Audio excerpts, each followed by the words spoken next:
জঙ্গলের ভেতরটা আজ কেমন জানি নিশ্চুপ। বেলা হয়েছে অনেকখানি, কিন্তু অন্যান্য দিনের মতো আজ পাখিদের কলরব নেই তেমন। মাঝে মাঝে বাতাসের কারণে গাছের শুকনা পাতাগুলোর মর্মর ধ্বনি করছে, আর সেই সাথে বাতাসের শনশন শব্দ শোনা যাচ্ছে থেকে থেকে।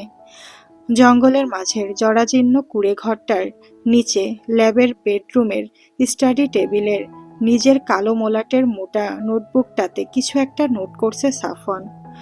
রুমাইশা ঘুমিয়ে আছে বিছানায়। ওর জ্বরটা যেমন হুট করেই এসেছিল, তেমন হুট করেই নেই হয়ে গেছে। কোনো মেডিসিন লাগেনি। তার ওপর ও কিছুক্ষণ পর পর গিয়ে সাফওয়ান ওর কপালের তাপমাত্রাটা পরখ করে দেখছে। 10টার দিকে রুমাইশা একটু নড়েচড়ে উঠল বিছানায়। সাফওয়ান সেদিকে তাকিয়ে নোটবুকটা বন্ধ করে চেয়ার ছেড়ে উঠে এলো রুমাইশার কাছে। বিছানায় বসে চিত হয়ে শুয়ে থাকা রুমাইশার মুখের উপর ঝুঁকে নিজের ডান হাতের উপরিভাগ দিয়ে রিমোর চোয়ালে হাত বুলিয়ে দিতে লাগলো। সাফওয়ানের হাতের স্পর্শে আধো ঘুমে থাকা রুমাইশার ঘুম ভাঙল পুরোপুরি। ধীরে ধীরে ও চোখ মেলে তাকালো সাফওয়ানের দিকে, আর রুমাইশা চোখ মেলতেই সাফওয়ান হতভম্ব হয়ে তাকিয়ে রইল রুমাইশার চোখের দিকে। রুমাইশার বাদামি রঙা চোখ দুইটা অবিকল সাফওয়ানের চোখের মতো ধূসর সবুজ রঙে পরিণত হয়েছে। চোখের গোলাকার পিউপিলটা লম্বা হয়ে তির্যক আকার ধারণ করেছে, জ্বলজ্বল করছে চোখের মণি দুইটা। সাফওয়ানের চোখের থেকেও তার উজ্জ্বলতা যেন কয়েক গুণ বেশি। সাফওয়ানকে এইভাবে তাকিয়ে থাকতে দেখে রুমাইশা ইশারায় জিজ্ঞেস করলো কেন তাকিয়ে আছে, কিন্তু সাফওয়ান কিছুই বলল না।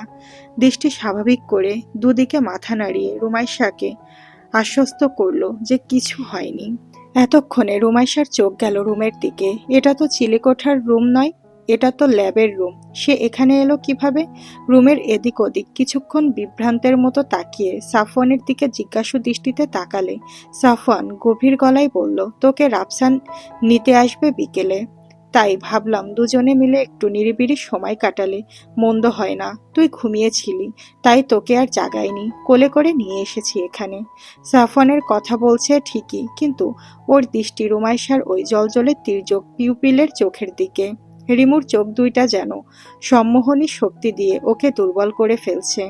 ওই চোখে তাকালে কেমন যেন একটা ঘুম ঘুম ভাব আসছে, মাদকতাময় হয়ে যাচ্ছে চারপাশ।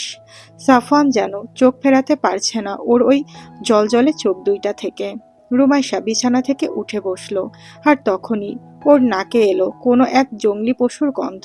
ওর নাক উঁচিয়ে এদিক ওদিক ফিরে গন্ধ শুঁকতে লাগলো। সাফওয়ান ওর এই অদ্ভুত কার্যকলাপে সন্দিহান হয়ে জিজ্ঞেস করলো, কি হয়েছে, কোনো গন্ধ আসছে? রুমাইশা নাকমুখ কুঁচকে বলল, হ্যাঁ, বিশ্রী একটা গন্ধ আসছে। সম্ভবত কোনো জন্তুর হবে, শেয়াল ফেয়াল হয়তো। আপনি পাচ্ছেন না? সাফওয়ান ওর দিকে অদ্ভুত দৃষ্টিতে তাকিয়ে দুদিকে মাথা নাড়িয়ে না বোঝালো। রুমাইশার ক্যারেক্টারিস্টিক্স বোঝার চেষ্টা করছে ও। ও যে বদলের কথা জেনেছিল সেটা হয়তো কাল রাতের জ্বরের ভেতরে হয়ে গেছে, হয়তো জ্বরটা সে কারণেই হয়েছে। রুমাইশা অবাক ও নাক উঁচিয়ে গন্ধ নেওয়ার চেষ্টা করলো। তারপরই চুপ হয়ে গিয়ে কান খাড়া করে কিছু একটা শোনার চেষ্টা করলো ও। তারপর সাফওয়ানের দিকে তাকিয়ে সতর্কতার সঙ্গে বলল, আপনি কিছু শুনতে পাচ্ছেন? সাফওয়ান আবারও ওর দিকে সূক্ষ্ম দৃষ্টিতে তাকিয়ে আগের মতো করেই মাথা নাড়ল, কিন্তু রুমাইশার মুখে উদ্বেগ পরিলক্ষিত হলো। ও আরো নড়েচড়ে বসে কিছু একটা শোনার চেষ্টা করলো আবারও। তারপর সাফওয়ানের দিকে তাকিয়ে কিঞ্চিত উত্তেজিত গলায় বলল, কিছু একটার হাঁটার আওয়াজ পাচ্ছি আমি, শুকনো পাতার উপর দিয়ে হাঁটছে, শব্দটা সে কারণেই হচ্ছে। আপনি পাচ্ছেন না? সাফওয়ান উত্তর দিল, না। পাল্টা প্রশ্ন করল, কোন দিক থেকে আসছে? রুমাইশা আরো একবার কান খাড়া করে শোনার চেষ্টা করে বলল, উপরের দিক থেকে, শব্দটা আস্তে আস্তে বাড়ছে। সাফওয়ান রুমাইশার দিকে আবার কিছুক্ষণ দুর্বোধ্য দৃষ্টিতে তাকিয়ে বলল, তুই এখানেই থাক, আমি দেখে আসছি উপরে কিছু আছে কিনা। এরপর রুমাইশাকে রেখে সাফওয়ান ল্যাবের সিঁড়ি বেয়ে উপরে উঠে কুঁড়ে ঘরে থেকে বেরিয়ে এলো। আর তারপরেই দেখলো ওদের থেকে প্রায় ২০-২২ গজ দূরে আসলেই একটা খ্যাঁকশিয়াল খাবারের খোঁজে মৃদু পায়ে শুকনো পাতার উপর দিয়ে হেঁটে এদিক আসছে। আর কিছুক্ষণ পর সেটা কোনো মানবজাতির উপস্থিতি টের পেয়েই পেছন দিকে ঘুরে ছুটে পালিয়ে গেল। সাফওয়ান সেদিকে কিছুক্ষণ ভাবুক দৃষ্টিতে তাকিয়ে নেমে এলো আবার নিচে। আসার পরই রুমাইশার বিছানা থেকে নেমে ছুটে এলো ওর কাছে, এসেই বলল, একটু আগে কিছু একটা অনেক জোরে শব্দ করে দৌড় দিয়ে চলে গেছে কোনো একদিকে। কি ছিল ওটা, আপনি দেখেছেন? সাফওয়ান ওকে আশ্বস্ত করে বলল, ভয়ানক কিছু নয়, শেয়ালই ছিল, খাবার খুঁজতে এসেছিল হয়তো। রুমাইশা নীরব হয়ে মাথা নিচের দিকে দিয়ে রইল। ওর মাথায় আসছে না যে ও শুনতে পেল, অথচ সাফওয়ান কেন শুনতে পেল না। এরপর আবার চোখ তুলে তাকালো ও সাফওয়ানের দিকে, নিজের সম্মোহনী দৃষ্টি ফেললো সাফওয়ানের মুখের উপর। সাফওয়ান মন্ত্রমুগ্ধের মতো তাকিয়ে রইল রুমাইশার চোখের দিকে। ওর মাথা ফাঁকা হয়ে যাচ্ছে। দুনিয়াবি কোনো কিছুই ও সমস্ত মস্তিষ্ক হাতড়েও খুঁজে পাচ্ছে না। ওই চোখ দুইটা ওকে টানছে প্রচন্ড তীব্রভাবে। সাফওয়ানের মাথা ঘুরে আসলো, চোখ দুইটা ছোট ছোট হয়ে আসলো, যেন এখনই বন্ধ হয়ে যাবে। রুমাইশা এতক্ষণ ধরে সাফওয়ানের এই হঠাৎ নিশ্চুপতাকে বোঝার চেষ্টা করছিল, কিন্তু সাফওয়ানকে এইভাবে ঢুলতে দেখে আঁতকে উঠল ও। ভ্রু কুঁচকে চিন্তিত গলায় বলে উঠল, কি হচ্ছে আপনার? ঠিক আছেন আপনি? আপনার কি শরীর খারাপ লাগছে? আর সেই মুহূর্তেই সাফওয়ান জ্ঞান হারিয়ে পড়ে গেল রুমাইশার গায়ের ওপর। কিন্তু আশ্চর্যজনকভাবে রুমাইশা সাফওয়ানের বিশালাকার দেহটার ভার সামলে নিল। নিজের জায়গা থেকে ২ পা সরে গেল ও সাফওয়ানকে জড়িয়ে ধরে সোজা হয়ে দাঁড়িয়ে রইল ও। নিজের কাজে নিজেই চমকে গেল রুমাইশা। যেখানে সেদিন সাফিন আর ও দুজনে মিলেও বিশালদেহী সাফওয়ানকে বিছানার তুলতে পারেনি, আজ অনায়াসেই সেই সাফওয়ানের সমস্ত দেহটা ধরে নিয়েছে ও দাঁড়িয়ে আছে। কিন্তু এখন অত শত চিন্তা করার সময় নেই ওর। দ্রুত পায়ে সাফওয়ানকে নিজের সাথে জড়িয়ে এক প্রকার টেনে নিয়ে আসলো বিছানার কাছে। তারপর সাফওয়ানের দেহের ঊর্ধ্বাংশটা বিছানায় রেখে নিম্নাংশটাও বিছানায় উঠিয়ে দিল। তারপর সাফওয়ানের মাথাটা ভালোভাবে উঠিয়ে দিল বালিশের ওপর। আর এরপরই সাফওয়ানের স্টাডি টেবিলের ওপর রাখা পানির বোতলটা এনে খানিক পানি হাতে নিয়ে ছিটিয়ে দিল সাফওয়ানের মুখে। মুখে পানির ছিটা পেয়ে সাফওয়ানের জ্ঞান ফিরল।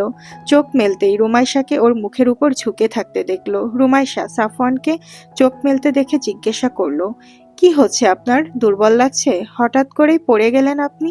এমন তো আপনার হয় না কখনো। সাফিনকে জানাবো? আসতে বলবো? সাফওয়ান কিছুই বলল না, ফোঁস করে নিঃশ্বাস ছাড়ল একটা। তারপর বিছানায় উঠে বসতে চাইল, কিন্তু রুমাইশা থামিয়ে দিয়ে বলল, উঠবেন না, শুয়ে থাকুন। আপনার খাওয়া দাওয়াতে গাফিলতি হচ্ছে নিশ্চিত, এই কারণে এইরকম হচ্ছে। আমি সাফিনকে বলছি ফুপি আম্মুকে দিয়ে গরুর মাংস রান্না করে নিয়ে আসতে, তাহলে আপনার গায়ে আবার বল আসবে। হাতির মতো একটা শরীর, হাতি বললেও ভুল হবে, ডাইনোসরের মতো শরীর। তো সে অনুযায়ী খাওয়া দাওয়া করলে তো হয়, তা না, না খেয়ে প্রেগন্যান্ট মেয়েদের মতো মাথা ঘুরে পড়ে যাচ্ছে। সাফওয়ানের দিকে আঙুল উঁচিয়ে শাসনের সুরে বলল রুমাইশা। সাফওয়ান হাসলো মৃদু, তারপর রুমাইশাকে কাছে টেনে নিজের বুকের উপর নিয়ে বলল, তুই তো একটু ভালো ভালো রান্না করে আমাকে খাওয়াতে পারিস, সেটা না করে শুধু আমার মায়ের পেছন পেছন ঘুরিস আর এখানে ওখানে খুন্তি নাড়াস। রুমাইশা তেতে উঠে বলল, কে বলেছে আমি শুধু খুন্তি নাড়াই? আমি রান্না করি না? আমি প্রতিদিন একটা না একটা কিছু রান্না করি, মোটেও আমাকে অপবাদ দিবেন না। একদম ফুপ্পি আম্মুর কাছে গিয়ে নালিশ করে দিয়ে আসবো, তখন আপনার পিঠে তাল পড়বে, দেখে নিয়েন। সাফওয়ান হেসে উঠল, তারপর বলল, এখানে একটা কিচেন আছে, যদিও ব্যবহার করেছে খুব কম, সেখানে মনে হয় মাকড়সারা সংসার পেতেছে। আপনি চাইলে সেই জায়গায় রান্নাবান্নার উপযুক্ত করে আমাকে আপনার শক্তিবর্ধক কোনো বিশেষ খাদ্য রান্না করে খাওয়াতে পারেন। এতে আমার দুর্বলতা কাটবে, পারফরমেন্সও ভালো হবে।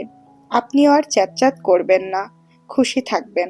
রুমাইশা লজ্জা পেল খুব। সাফওয়ানের বুকের বাম পাশে একটা কিল বসিয়ে দিয়ে বলল, অসভ্য একটা, দিনে দিনে লাজ লজ্জা সব হারিয়ে ফেলতেছে। তারপর চোখ নামিয়ে নির্বিকার গলায় বলে উঠল, আপনার পারফরমেন্সে আমি এমনিতেও খুশি, চ্যাটচ্যাট আমি অন্য কারণে করতেছি। বলেই সাফওয়ানের বুক থেকে উঠে গেল ও। সাফওয়ান দাঁত কেলিয়ে হেসে বলল, উফ, প্রশংসা, ধন্য আমি। রুমাইশা বিছানা থেকে নামতে নামতে বলল, থাক, আর নকশা মারতে হবে না। মেলা খুশি হওয়ার মতো কিছু এখনো করেননি। কিচেন কোন দিকে তাই দেখিয়ে দিন। সাফওয়ানের হাসি মুখ নিমিষেই দপ করে নিভে গেল। সে নিজেও বিছানা থেকে নামতে নামতে বলল, অপমান,